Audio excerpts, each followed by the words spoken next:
হচ্ছে যে এই ভিডিওটা যখন পাবলিক করা হবে তখন তো তোমাকে চাইবে, তো তোমার সাথে কিভাবে যোগাযোগ করবে? তোমার কোনো পার্সোনাল ফোন না, নাম্বার আমার থাকলে না? পার্সোনাল কোনো ফোন নেই। আচ্ছা, তোমার কোনো পার্সোনাল ফোন নেই। না। অসহায় নারীর প্রতিবেদন।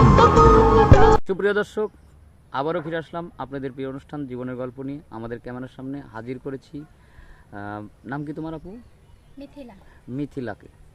তো তার মুখ থেকেই তার জীবনের গল্প শুনবো। প্রথম প্রশ্ন হচ্ছে, তোমার নাম, তোমার পরিবারে কে কে আছে এবং তুমি কোথায় জন্মগ্রহণ করেছো, একটু দর্শক বিন্দুদেরকে বলো। আমার বাড়ি হয়েছে চাঁদপুর কচুয়া, আর আমার নাম মিথিলা। আমার মা আছে আর একটা ছোট বোন আছে। বাবা নেই, বাবা মারা গেছে। বাবা মারা গেছে। তোমার বাবাটা কিভাবে মারা গেছে একটু বলবে? রোড অ্যাক্সিডেন্টে মারা গেছে। রোড অ্যাক্সিডেন্টে মারা গেছে। তখন তোমার বয়স কত ছিল? তখন আমার বয়স ছিল 7 বছর। 7 বছর। অনেক কষ্টের একটা জীবন। এই 7 বছর থেকে একটু একটু করে পাই করে তুমি এত বড় হয়েছো। আর এর পেছনে তার অবদানটা কার? তোমার মায়ের?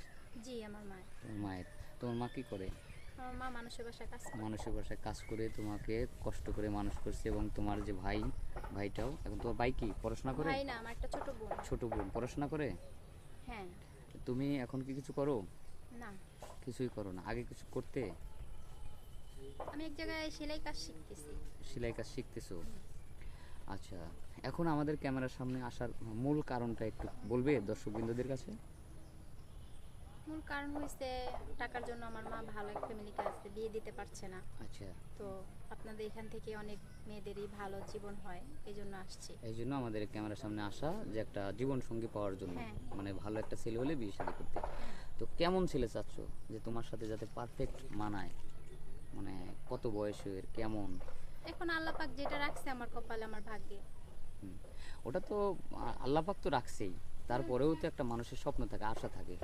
মানুষ যখন অসহায় হয়ে যায় তখনই আসলে আল্লাহকে ডাকে, কিন্তু প্রথম থেকে যদি আল্লাহকে ডাকে তো আল্লাহ অবশ্যই কিছু না কিছু দিত। এখন অসহায় হয়ে পড়ছো খুবই, তাই আল্লাহকে বলতেছো, সমস্যা নাই, ওটা কোনো ব্যাপার না। এখন হচ্ছে তো স্বপ্ন তো মানুষের থাকে, কেমন স্বপ্ন তোমার? আমার থেকে বয়সে বড় হলে সমস্যা নেই, সে একটা আচ্ছা। ভালো মনের মানুষ হলে হবে, ভালো তোমার হলেই বয়স হবে। কত? আমার বয়স 24। 24, 25 হলে সমস্যা নেই। না, সমস্যা নেই। যদি 30, 35 হয়? তাতেও সমস্যা নেই। 40 যদি হয়? সে একজন ভালো মানুষ হলেই হবে। আচ্ছা, থ্যাংক ইউ, খুশি হলাম। এই উত্তরটা পাওয়ার জন্যই এতক্ষণ তোমাকে প্রশ্ন করলাম। অনেকে আছে কর্মব্যস্ততার কারণে জীবনটাকে সুন্দর করে সাজানোর জন্য বয়স হওয়ার পরে, বয়স হয়ে গেছে, আগে বিয়ে করতে পারে নাই, এমনটা হয়। তো যাই হোক, শুনলাম। তো সুপ্রিয় দর্শক, মেয়েটার জীবন কাহিনী শুনলেন। আমরা আর স্কিপ বাড়াবো না। তার আগে আরেকটা প্রশ্ন আছে, সেটা হচ্ছে যে এই ভিডিওটা যখন পাবলিক করা হবে তখন তো তোমাকে চাইবে, তো তোমার সাথে কিভাবে যোগাযোগ করবে? তোমার কোনো পার্সোনাল ফোন না, নাম্বার আমার থাকলে না? পার্সোনাল কোনো ফোন নেই। আচ্ছা, তোমার কোনো পার্সোনাল ফোন নেই। না। এখন যোগাযোগ করার জন্য কি করতে হবে? আমাদের সাথে যোগাযোগ করতে হবে, এই তো? হ্যাঁ। তো যাই হোক, এর কোনো পার্সোনাল ফোন নেই, মেয়েটা খুবই অসহায়, বাবা নেই, দেখতেই দেখেন অনেক এতিম একটি মেয়ে।